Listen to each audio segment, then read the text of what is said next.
alihi wa sahbihi wa man tabi'ahu wa walah wa la hawla wa la quwwata illa billah, amma ba'du. Hadratul mukarramun, para alim wal ulama, para guru-guru, para orang tua, para sepuh, para tokoh masyarakat, khususon segenap pengurus Masjid Jami' Al-Mu'awanah. Mudah-mudahan Bapak Ibu hadirin sekalian, kita semua yang hadir diampuni dosanya oleh Allah, diberikan keberkahan oleh Allah. Allah selesaikan segala permasalahan kita, Allah lunasi segala hutang-hutang kita, Allah selamatkan kita fid dunya wal akhirah, amin ya rabbal alamin. Perkenalan sedikit ya, saya mungkin sebagian belum kenal ya, tapi kalau yang khutbahnya Jumatan di dalam biasanya kenal ya. Nama saya Ahmad Al-Farisi, saya berasal dari Kalibata Pulo, deket tetangga masih ya. Pak Soleh tahu dah tuh, udah nyimpen nomor WA saya ya. Saya di sini udah cukup lama ya, kurang lebih dari tahun 2018. Pernah ngisi ceramah maulid sekali, kalau mungkin masih ingat, tahun 2019 ya, itu sebelum Covid ya Pak Soleh ya. Alhamdulillah saat ini saya diamanahi pondok pesantren berbasis kitab kuning dan juga diamanahkan menjadi ketua MUI Kalibata ya, kebetulan ya, bis nggak ada orang lagi katanya, saya doang, udah dah mau nggak mau gitu ya. Padahal masih banyak yang pantas-pantas yang bisa mengemban amanah tersebut ya. Mungkin para sebagian jamaah sudah kenal ya. Alhamdulillah di malam hari ini saya membuka dengan bismillahirrahmanirrahim, dengan niatan kita saling belajar. Jadi kita belajar, saya belajar, antum belajar, sama-sama kita nyari berkah. Berkahnya Imam Al-Bukhari. Ini kitab yang saya bawa, tebal memang kelihatannya. Insya Allah hatam, insya Allah. Cuman nggak tahu kapan hatamnya. Mungkin zaman cucu saya kali ini. Tebal banget kitabnya tuh ya. Orang juga ngelihat minder ngelihat kitabnya nih. Tapi ini masya Allah kitab Sahih Bukhari, disebutkan oleh ulama, la yuqra kitab Sahih Bukhari illa wan nabi hadir. Tidaklah dibacakan kitab Sahih Bukhari melainkan Rasulullah hadir. Mudah-mudahan majelis kita dihadiri Rasulullah, karena ini merupakan kitab yang paling sahih dari semua kitab hadis. Kitab ini karangan Al-Imam Al-Jalil Al-Muhaddis Al-Azim Muhammad bin Ismail Al-Bukhari. Jadi kitab ini karangan seorang imam besar, muhaddis yang luar biasa, namanya Muhammad bin Ismail. Ada yang namanya Ismail sini, manggilnya Mail biasanya ya. Maul namanya nggak ada yang Maul, Ismaul.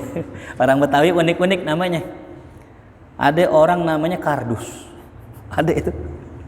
Di kampung saya ada orang pas baca Fatihah namanya Ijo. Itu yang saya pikirin, bagaimana ngasih namanya dulu emaknya ya. Pas baru lahir, oh namanya siapa? Namanya Ijo gitu. Ada namanya Macan. Makanya kalau kita kasih nama nih, boleh nih nama ulama. Siapa namanya? Namanya Muhammad. Namanya siapa? Namanya Ismail. Cakep tuh. Tambahin dah Al-Bukhari. Nah, cuman Bukhari ini bukan nama orang. Bukhari ini nama tempat, nama daerah di daerah Uzbekistan. Jadi kalau orang Ragunan jadi ulama namanya Ustadz Muhammad Al-Ragunani ya. Kalau orang Jati Padang, Jati Padangi. Yang lucu orang Kalibata, Kalibatai gitu ya. Agak enak banget ya itu. Nah, ini Imam Bukhari radhiyallahu anhu, beliau adalah amir ahlil hadis, seorang pimpinan ulama besar dalam dunia hadis ya. Jadi kalau ulama hadis itu ada kelasnya. Yang hafal 100.000 hadis, sanad amematannya namanya Al-Hafiz. Jadi yang kalau kita kenal sekarang Al-Hafiz itu Quran. Bedanya kalau zaman dulu orang yang hafal Quran udah biasa. Kalau zaman kita kan kalau orang lihat hafal Quran luar biasa. Anak kecil jadi imam, hafiz Quran, luar biasa. Zaman dulu biasa. Artinya banyak yang begitu. Bahkan kagak ada ustadz kecuali dia hafal Quran. Kalau sekarang ada ustadz hafal Quran langka. Tuh. Ada orang di YouTube itu bilang gitu. Di dalam surat ya, dalam tentang masalah jin, dalam apa tuh? Tentang masalah surat An-Nas nih. Iya, ngacoknya kemana-mana. Wa ma khalaqtul jinna wal insa illa liya'budun. Kan asal kan begitu. Tapi disebutin dalam surat An-Nas. Ini kan tanda bahwasanya yang dibilang Gus, yang dibilang Ustadz, yang dibilang Kiai belum tentu hafal Quran. Nah, maka bedanya gini, kalau zaman dulu hafiznya di depan. Nah, itu hadis tuh. Al-Hafiz, Al-Ustadz. Nah, biasanya hafiz hadis. Tapi kalau yang Quran di ujung dia. Al-Ustadz Fulan bin Fulan, di ujungnya Al-Hafiz. Itu paling rendah. 100.000 hadis. Kita berapa Pak hadis yang kita hafal? Insya Allah banyak lah ya. Innamal a'malu binniyat. An-nazafatu minal iman. Itu hadis itu. Dua kali itu. Ya, nggak apa-apa. Kita bukan kiai, kita bukan ustadz ya. Ini masya Allah Imam Bukhari. Nah, di atasnya Al-Hafiz ada yang namanya Al-Hakim. Al-Hakim. Silakan tulis. Berapa itu? 300.000 hadis. Kita ngafalinnya bingung gitu. Saya pernah ngafalin Sahih Bukhari. Coba-coba gitu ngafalin sanad-sanadnya juga. An fulan lupa. Ya, zaman sekarang lupa. Kenapa lupa? Karena zaman sekarang banyak maksiat khususan mata ini. Makanya kalau kita penghafal Quran, kalau kita penghafal hadis, yang paling mesti kita jaga mata kita. Ya. Saban keluar rumah, orang buka aurat. Kita jalan-jalan ke mall, ada orang buka aurat, ke pasar, orang buka aurat, ke sekolahan, ada yang buka aurat. Gimana mata mau kejaga? Nah, sedangkan di zaman Imam Bukhari ini Allah kasih anugerah, Imam Bukhari hafalannya kuat, maka beliau digelari Amirul Mukminina fil hadis. Paling tinggi, Amirul Mukminin fil hadis. Kurang lebih yang dihafal di atas 600.000 sampai 1 juta hadis. Insyaallah. Ya. 1 juta hadis. Kita nggak bisa gambarin tuh bagaimana orang bisa hafal 1 juta hadis. Ini sekiranya pengajiannya saya kasih PR ngafalin hadis. Minggu depan ngafalin 10 hadis. Bubar pengajian nih. Pak Haji mana? Pak Haji Pulan lagi sakit gitu. Kenapa? Takut ditanya hadis begitu. Dulu ada seorang imam, alim, cerdas, masih muda, umur 13 tahun. Datang ke masjid. Di situ ada seorang ahli hadis namanya Imam Malik bin Anas. Siapa? Malik bin Anas, yang dikenal dengan Imam Maliki. Lagi ngajar. Anak muda masih 13 tahun, nih kayak yang bocah-bocah begini nih. Datang duduk ambil nulis pakai tangan begini. Ya, kalau kita nulis pakai pulpen, ini enggak pakai tangan. Karena enggak punya pulpen, enggak punya buku, ditulis pakai tangan. Dilihatin nama Imam Malik, ini bocah siapa anak muda nih ngeledek. Ini apa yang nulis pakai tangan begini? Ya kan rata-rata pakai pulpen tuh, masih pakai buku pulpen ya, pakai tangan. Setelah saya ngajar, ya fulan, ya gulam, ta'al sini ente. Masmuk, siapa nama ente? Ana Muhammad bin Idris Asy-Syafi'i. Ternyata siapa itu? Imam Syafi'i. Masih muda, masih 13 tahun. Ana tanya, ente tadi ente ngeledek aneh? Enggak ya Imam. Tadi ngapain ente tangan ente gini-gini? Ana sedang mencatat apa yang antum sampaikan tadi. Wah, yang mana ente catat? Coba ente sebutin satu.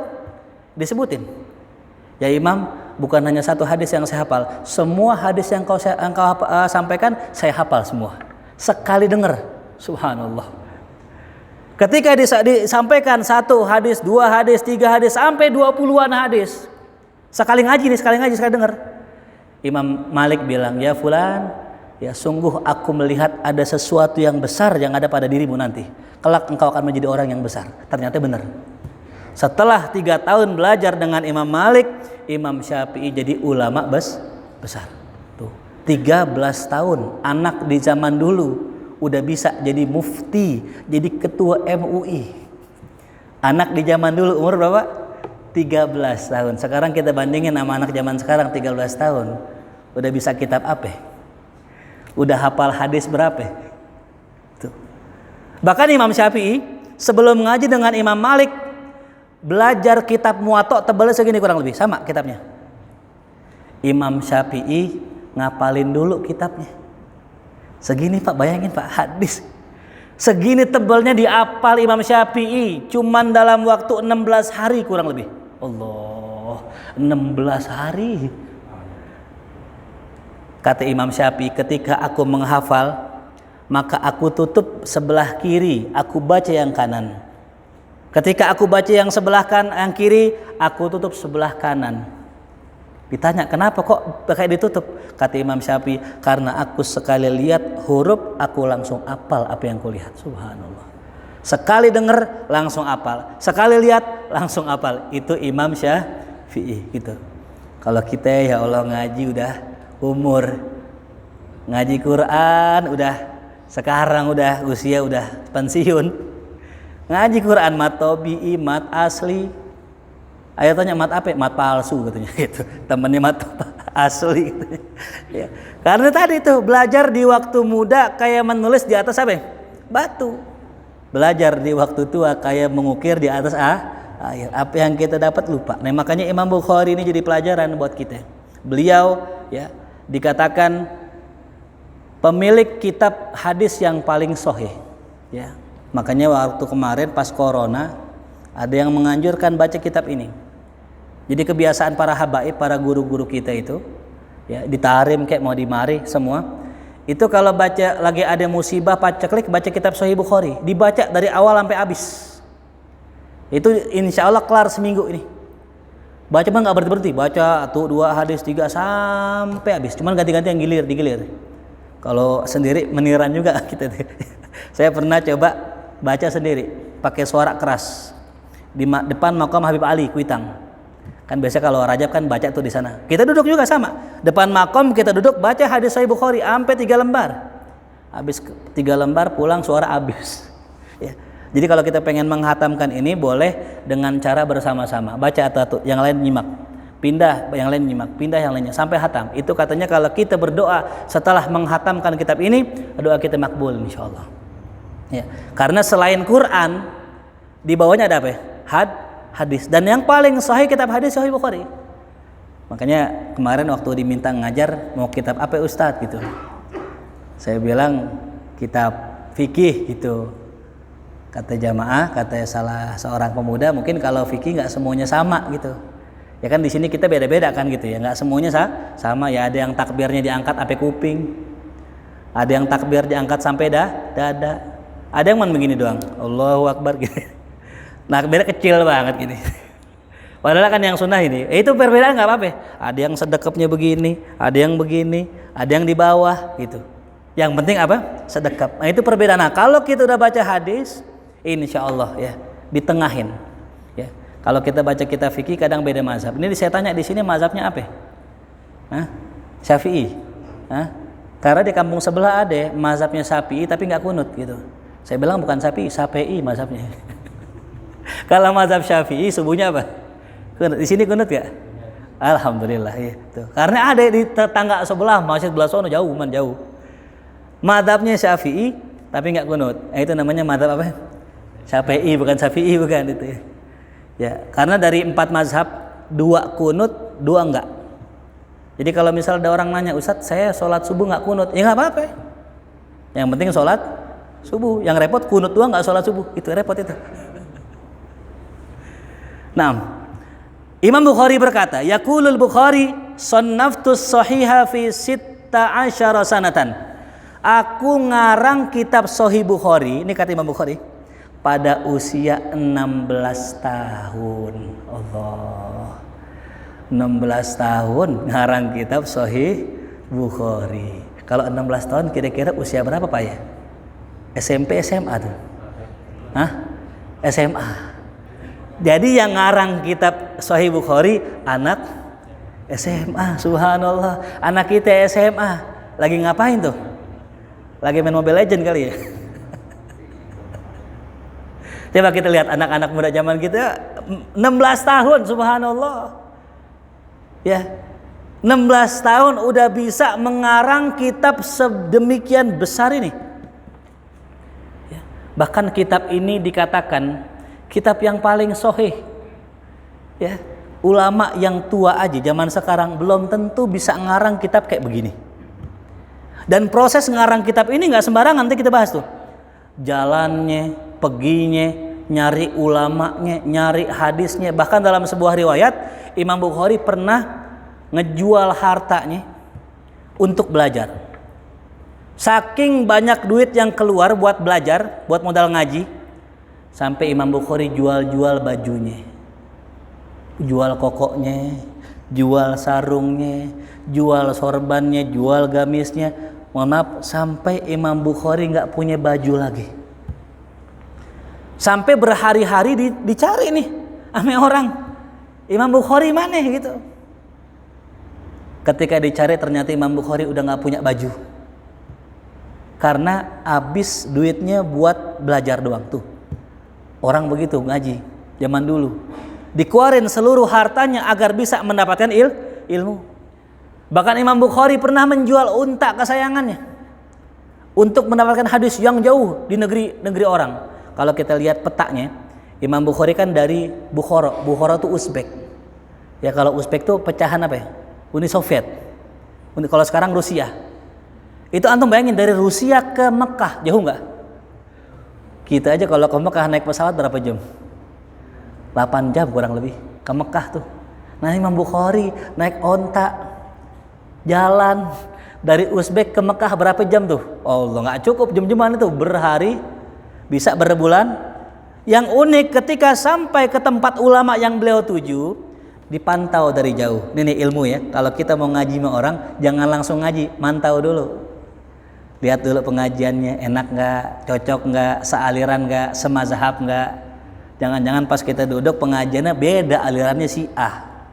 Alirannya Syiah. Masuk masjid, datang pengen jamaah, Syiah imamnya. Nah repot ini. Ada tuh di belah sono ya, masjid Syiah, tahu nggak sono? Ya tahu ya. Yang lebarannya beda kemarin. Nah itu, jangan sampai salah kita mentang-mentang wah masjid bagus nih, Islamic Center, dimasuk situ. Syiah ternyata. Nah, dimantau dulu Imam Bukhari dari jauh. Berdua sama temannya. No, kita mau belajar sama dia no. Dilihatin dari jauh. Itu guru yang pengen diambil ilmunya ternyata lagi manggil-manggil kucing. Pus.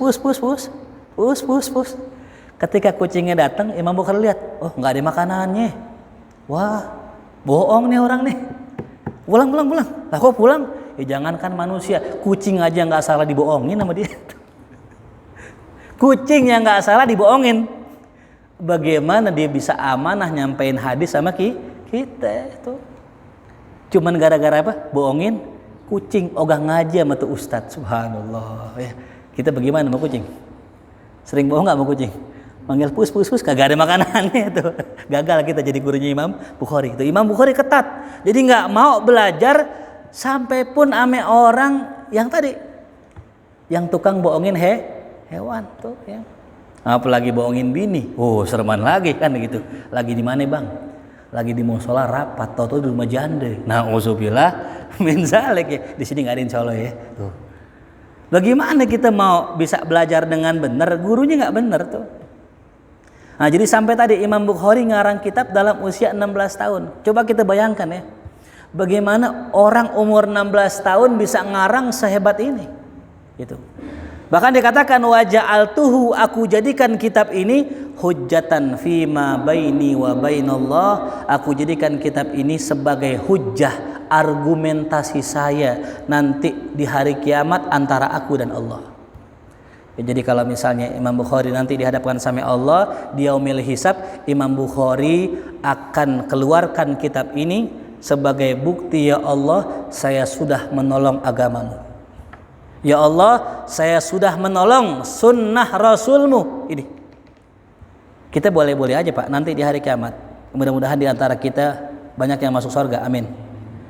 Jadi kalau kata guru saya, orang kalau pernah ketemu kiai, apalagi belajar, di hari kiamat berhak minta syafaat sama tuh kiai kalau masuk surga.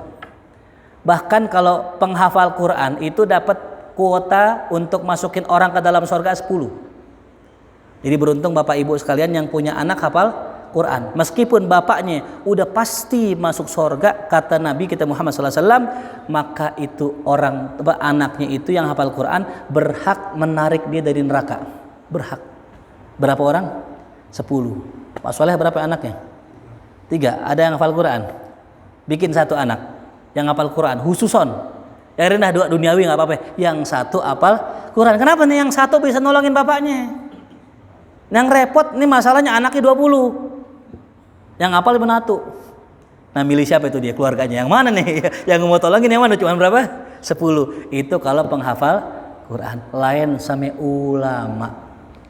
Kalau ulama itu dikasih kuota sama Nabi kita Muhammad SAW, sama Allah Subhanahu Wa Taala, dikasih kuota sama Allah, ya berapa aja orang yang mau diselamatin tuh orang alim.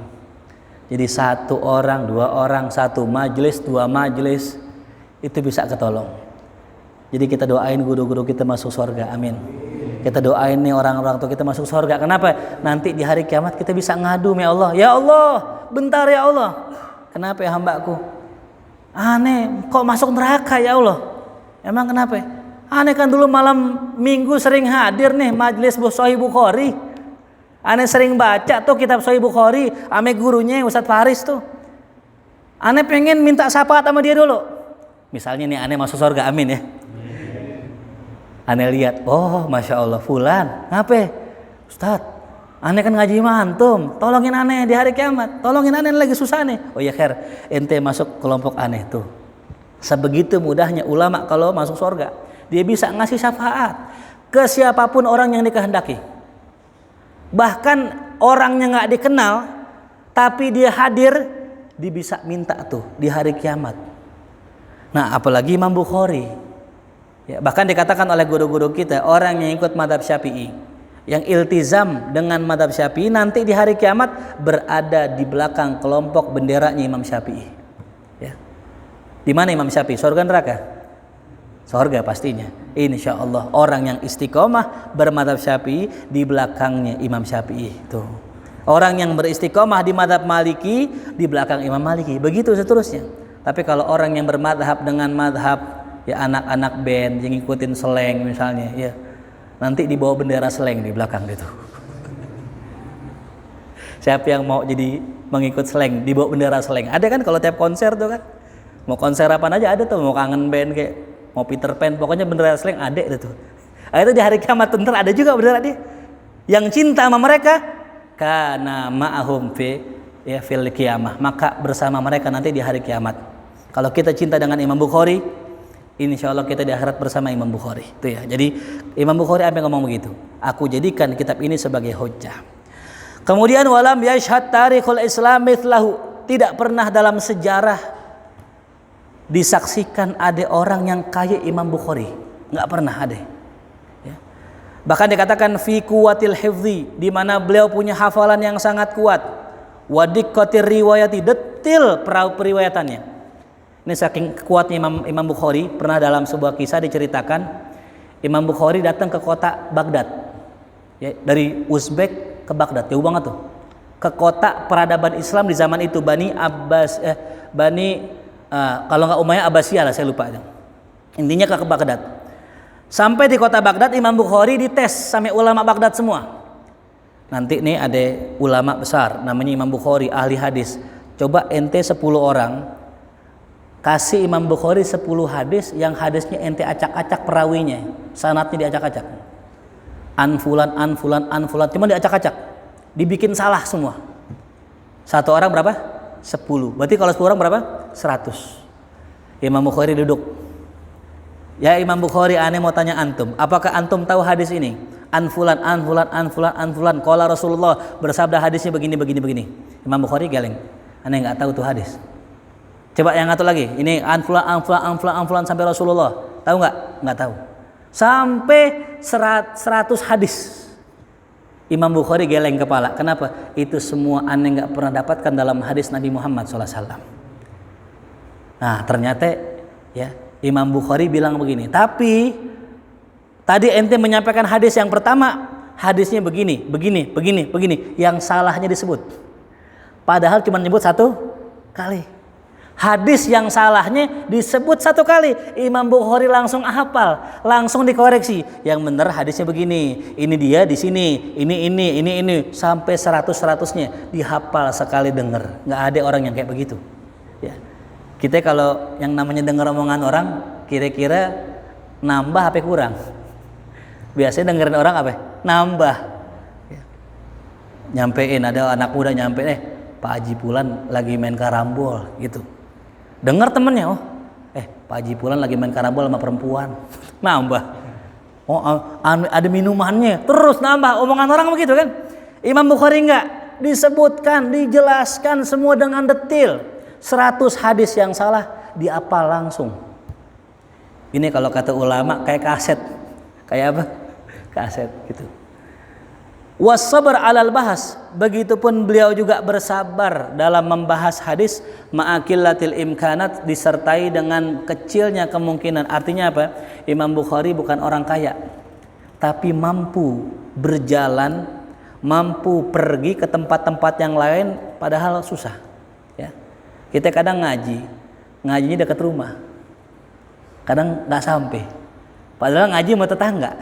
Ngaji ke masjid kagak nyampe. Gimana mau ngaji ke yang jauh? Saya dulu ngaji dengan Kiai Haji ya Syukur Yakub, ame anaknya juga tuh ya, Kiai Haji Ahmad Mawardi. Ya mungkin kalau yang lama-lama kenal kali ya. Itu ngaji Tenabang. Dari sini ke Tenabang jauh gak? Jauh. Berapa menit kira-kira? Nah, setengah jam kali ya kalau pagi-pagi macet. Nyampe. Pakai bensin gak? Pakai ongkos gak? Itu belajar begitu. Sekarang kita ngaji ke masjid dekat apa jauh? Dekat. Nyampe gak? Nah, ini bukan permasalahan kuat apa enggaknya, tapi niat apa kagaknya. Ya. Banyak orang naik gunung yang tingginya 2000 mdpl, nyampe 2000. Saya ngeliat juga ngeri banget tuh ya. 2000, masya Allah. Saya aja naik bukit puncak, bukit teh aja udah ngos-ngosan, kita pakai main mati ya. Kalau mati kali ini karena nggak tinggi tuh, cuman ya landai. Naik gunung yang tinggi nyampe, ke Masjid Al Muawanah kagak nyampe. Ya, ini masalah kekuatan bukan? Orang yang naik gunung kuat gak? Kuat. Ke masjid nggak nyampe. Jadi bukan masalah kuat apa enggak kuat, niat apa enggak niat itu kuncinya. Biar kali jauh, kalau emang udah niat nyampe gak? Nyampe. Ya, ke Warpat puncak nyampe. Kue gitu. Share di grup, Warpat yuk puncak gitu, nyampe. Ngaji tadi barusan, ayo ngaji malam ngaji Sahih Bukhari, kagak nyampe. Kenapa? Karena belum dapat taufik dan hidayah. Tuh. Makanya Imam Bukhari walaupun miskin nyampe. Dari Uzbek, tadi saya gambarin dari Uzbek. Sekarang cobain dah, pernah nggak jalan kaki ke puncak? Pernah nggak? Belum pernah ya? Cobain gitu kali gitu, jauh nggak sih? Kalau di peta, puncak ame Jakarta jauh deket? Deket masih, cuman coba jalan kaki, jauh. Sekarang bayangin Uzbek sampai Mekah, ya Allah karim, jauh luar biasa tuh.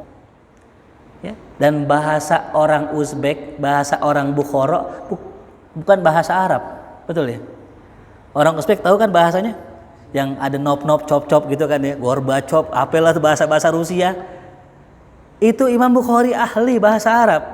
Makanya saya katakan tidak ada ulama kecuali pintar bahasa Arab. Kalau ada ulama, ada kiai yang nggak bisa bahasa Arab, dipertanyakan keulamaannya gitu. Ada ulama alim dari Spanyol. Tahu Spanyol? Condet belok kiri itu Spanyol. Spanyol, ya Allah, Spanyol bahasanya apa sih? Hah? Apa? Amigos ya. Apa ya? Telenovela itu ya, yang apa itulah gitu. Ya. Orang Spanyol bikin kitab nahu namanya Alfiyah. Namanya apa? Alfiyah. Dipakai di seluruh pesantren. Siapa pengarangnya? Namanya Ibnu Malik. Qala Muhammadun huwa ibnu Maliki Ahmadu Rabbillah khaira maliki. Itu yang ngarang orang Spanyol. Bisa bahasa Arab? Bisa, ulama. Nah, terakhir ada Syekh Hisam Kabbani. Kalau antum mau ngecek di YouTube ada tuh, Syekh Hisam Kabbani. Asal Amerika. Asal apa? Amerika. Bisa bahasa Inggris. Emang orang sono. Tapi bisa bahasa Arab itu. Ya, jadi tandain. Kalau ada ulama nggak bisa bahasa Arab, bukan ulama berarti begitu. Ya. Penceramah aja nggak apa-apa.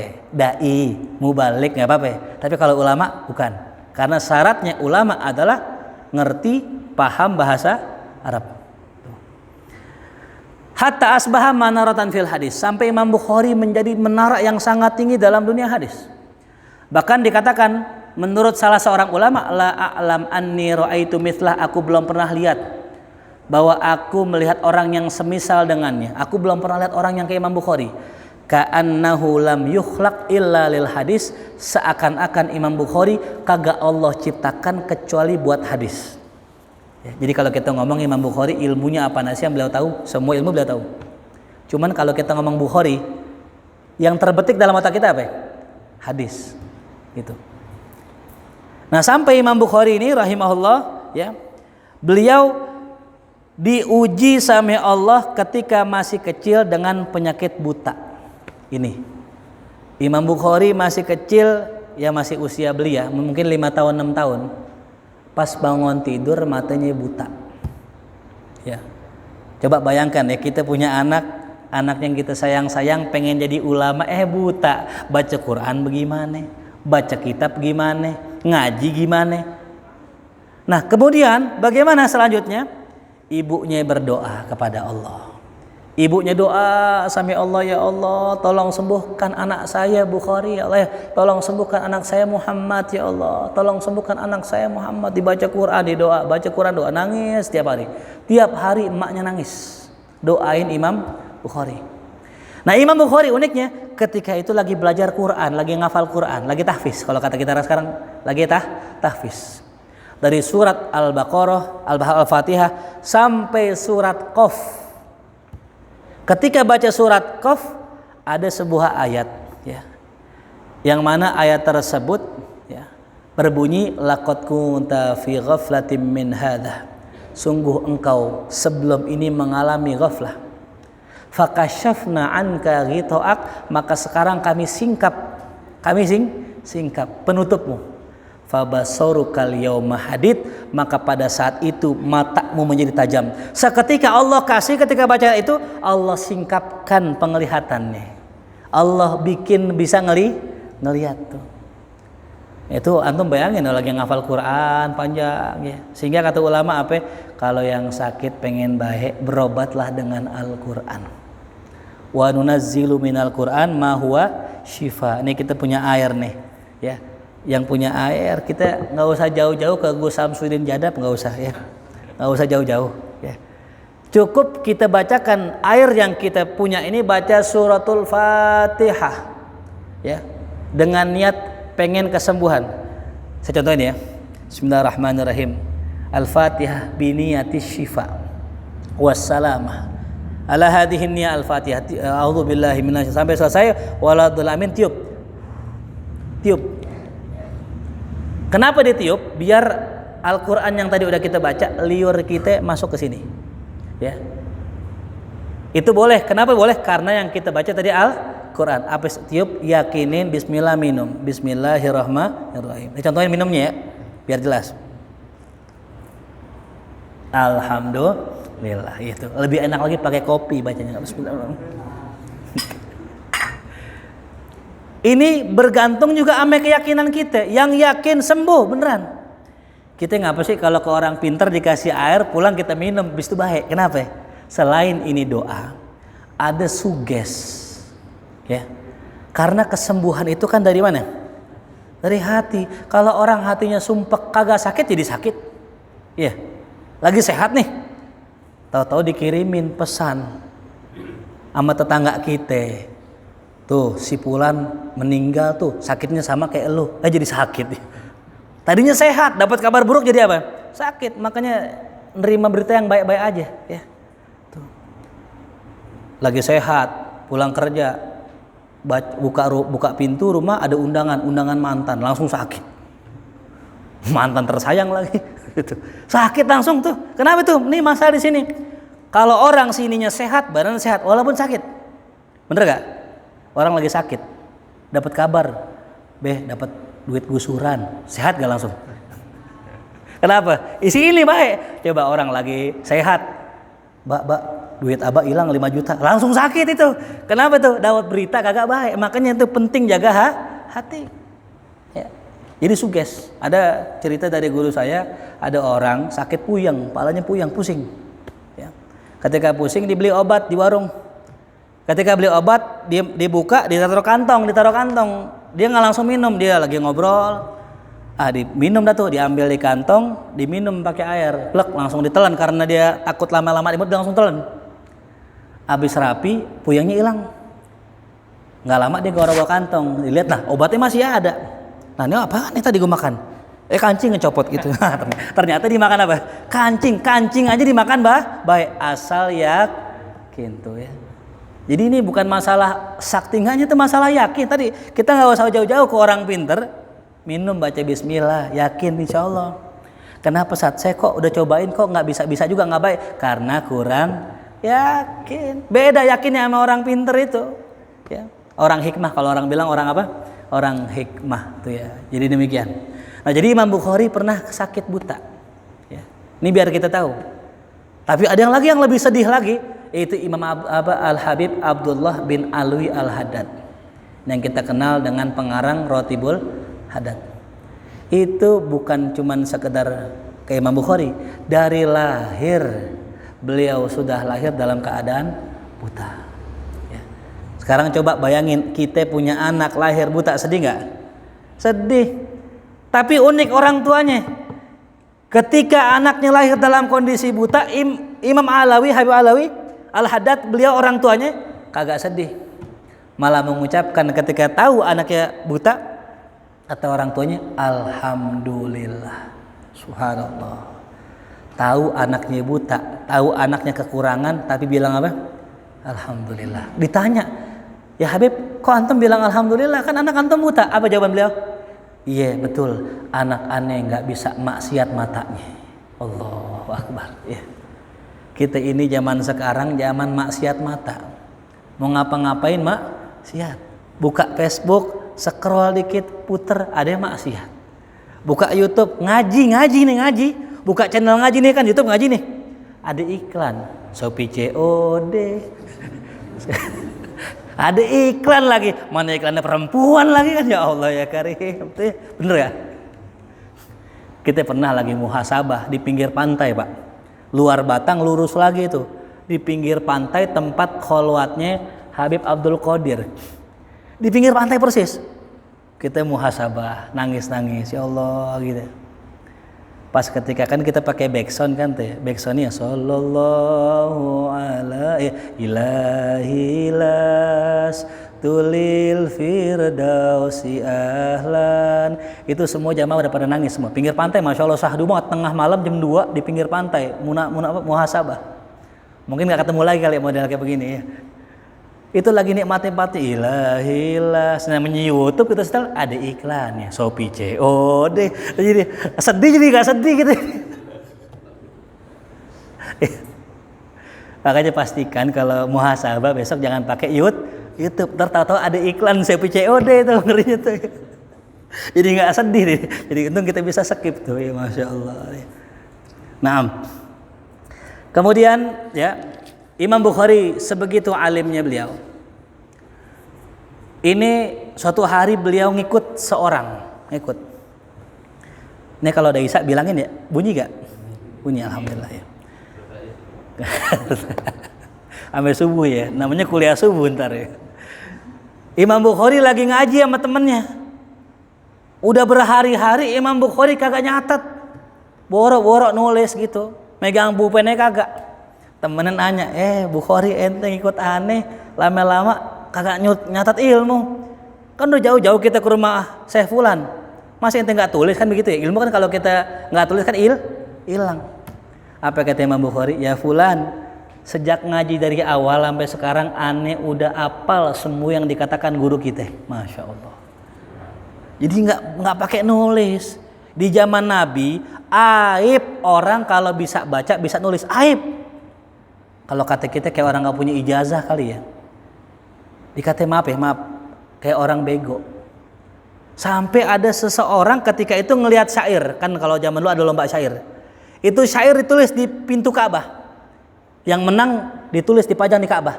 Ada seorang laki-laki ngindik-ngindik, pengen ngapal nggak bisa, ditulis sama dia. Ada orang, ente nulis, jangan bilang-bilang anda nulis. Kenapa? Karena aib. Ya.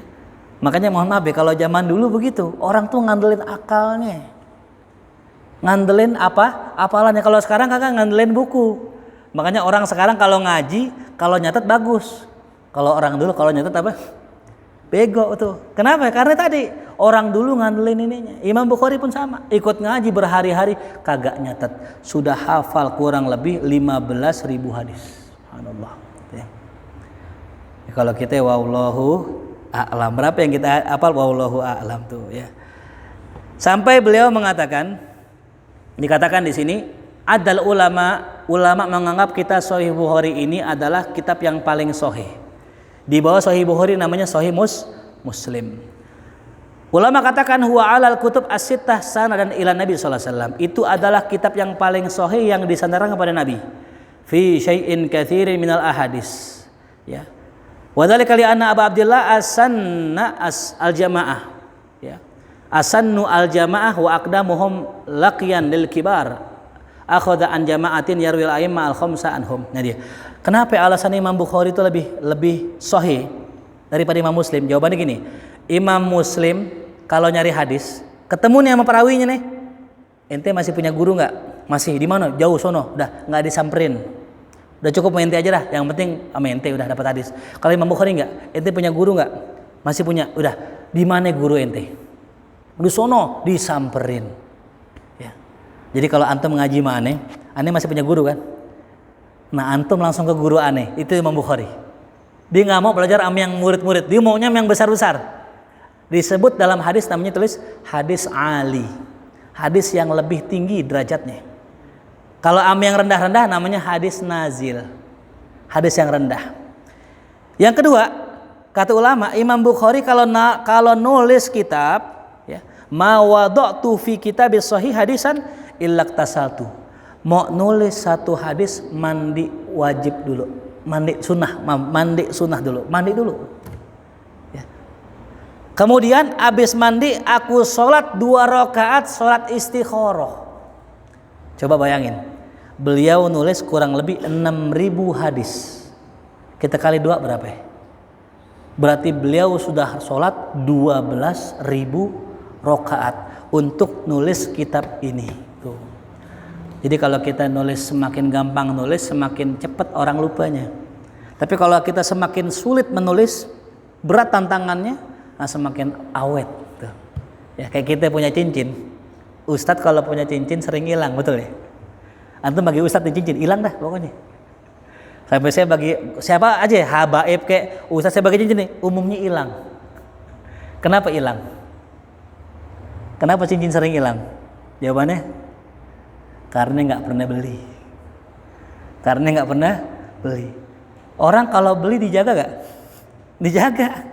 Tapi kalau nggak beli, nggak begitu sayang. Coba motor kita, motor dibagi nggak begitu sayang. Tapi kalau ketemu motor kita beli, gajian pertama kita nabung berbulan-bulan kita beli, lebih berasa. Sama nulis kitab. Semakin berat cara kita nulis kitab, semakin besar keberkahannya. Tuh. Kemudian ma'aqtatu fi hadzal kitab illa ma sahha. Aku enggak masukin di kitab ini hadis kecuali yang sahih doang. Makanya hadis Sahih Bukhari itu menandingi hadis-hadis yang lain karena beliau pilih hadis sahih dari sekian banyak hadis sahih. Beliau dipilih dari 100.000 hadis. Disaring sampai dapat 6.000. Ya. Makanya benar-benar Imam Bukhari ini menunjukkan kesungguhannya. Sebagaimana kata ulama, man jadda wajada. Siapa yang bersungguh-sungguh pasti akan mendapatkannya. Itu ya. Jadi Imam Bukhari begitu tuh, masya Allah dalam mengumpulkan hadis. Ya. Jadi kalau kita zaman sekarang sulit mencari ulama yang kayak beliau. Ya. Zaman sekarang ini zaman berhias. Banyak ulama menang sorban, menang imamah. Menang sorban, menang imamah. Tapi yang benar-benar ulama itu langka, jarang. Ya. Mulai dulu di zaman dulu ada cerita terakhir ya, ada seseorang ya. Dia itu pura-pura jadi ulama. Bagaimana biar ngelabuin orang? Dia beli imamah, dibeli sorban, dibeli jubah. Pak Soleh kalau kedatangan orang kayak begini dikira khotib nih pasti. Pakai apa? Pakai imamah, pakai jubah, pakai sorban. Oh ini khotibnya pasti. Padahal belum tentu. Biasa jadi habis jadi condet dibeli jubah kan. Datang nih orang pakai imamah, pakai jubah ke masjid, ke kampung. Orang kampung nggak kenal, nggak tahu. Dipikir siapa nih? Oh ulama nih, pakai jubah, pakai imamah. Lantas kemudian pas banget bertepatan ada orang yang meninggal. Ketika ada orang meninggal, wah ini pas banget ada ulama nih. Padahal orang pura-pura disuruh mandiin jenazah. Ketika dimandiin jenazah mau nggak mau kan udah orang bilang di ulama, dia malu dibilang bukan ulama, udah pakai jubah, pakai imamah. Udah dah dimandiin.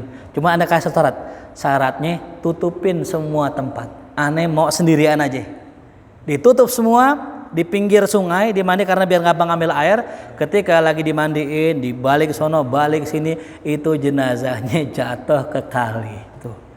Ya, karena salah mana jatuh ke kali, jatuh, bingung dia. Waduh, bagaimana nih? Keluarga di belakang udah panik nih. Mana nih? Mana saat nih? Abah saya udah mandi belum? Udah kelar belum mandinya? Gelisah nih dia. Tapi dia punya akal. Oh iya, aneh punya akal. Dibuka tuh tirainya, ternyata bapaknya udah nggak ada. Akhirnya tuh Ustadz emang karena cerdas, karena cerdik, dibilang begini, wah masya Allah, bapak antum wali. Oh kenapa?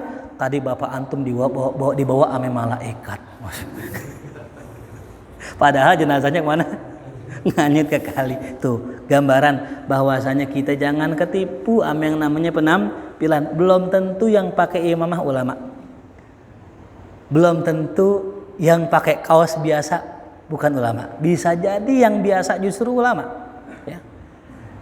Terakhir aneh lihat ada orang kuli bangunan, lagi kuli ternyata ngobrol hafal alfiyah, kuli bangunan, jago baca kitab. Ternyata yang ceramah ustadz khotibnya nggak bisa baca kitab. Lah unik nih. Yang terjadian sekarang. Ada khotib ceramah nggak bisa baca kitab. Ada tukang bangunan kuli bisa baca kitab. Ini udah kebalik. Makanya mudah-mudahan dengan berkah majelis kita ini, kita bisa ya menentukan, bisa memilih mana ulama-ulama yang bisa kita ikutin sehingga menjadi teladan kita biar kita bisa masuk surganya Allah Subhanahu wa taala. Mungkin pembahasannya sampai sini. Kenapa saya jelaskan Imam Bukhari kalau kata ulama tak kenal maka ta'aruf. Tak kenal maka ta'aruf, ya kenalan dulu, ya. Tak kenal maka tak sayang. Mudah-mudahan dengan kita jelaskan begini, apa fadilah kitab ini, siapa Imam Bukhari, semakin cinta kita pada ulama. Dan mudah-mudahan bisa ketemu lagi bulan yang depan ya. Kalau kangen mungkin saya pengen ikutin ngaji Ustadz ya, pengen tiap minggu, datang aja malam Rebo nanti ya, ngomong sama Bang Maulana. Kalau mau ikut tiap minggu, cuman kalau di sini insya Allah kita sebulan sekali. Kok sebulan sekali? Biar kangen. Biar kangen. Kalau seminggu sekali ntar bosan lagi ya. Mudah-mudahan bisa bermanfaat. Amin ya rabbal alamin. Kita baca surat Al-Fatihah.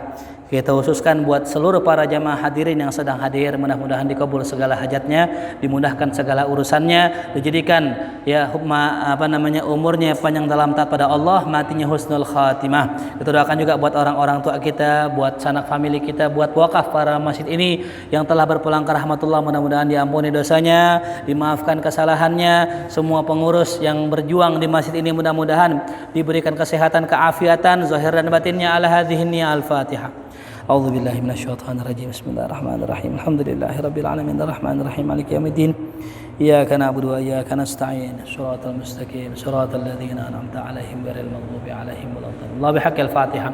Sirril Fatihah karamatil Fatihah. Iftah lana abwabal khair wa akhtim lana bil khair waj'alna wa dhurriyyatina min ahlil khair. Allahumma anfa'na bima 'allamtana wa 'allimna ma yanfa'una warzuqna 'uluman tanfa'una fid din wa dunya wal akhirah. Rabbana atina fid dunya hasanah wa fil akhirati hasanah wa qina adzabannar. Sallallahu ala sayyidina Muhammadin wa alihi wasallam. Alhamdulillahi rabbil alamin. Ya Rasulullah, salamun alaik ya rafi'a sya'ni wa درجي يا رسول الله سلام عليك يا رفيع الشأن والدرج يا رسول